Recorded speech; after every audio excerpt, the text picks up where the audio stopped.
Yep, it's sharp. I can do curvy cuts from the heel to the toe. So I know this isn't a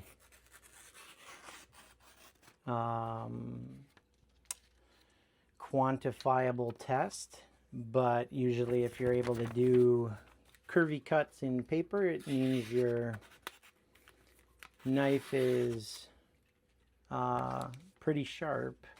If you want to see how I got this knife to 34,000 grit so it could cut like that, check out the pinned comment. Don't forget to subscribe, like, and share this, and I'll help you learn how to do that on your own.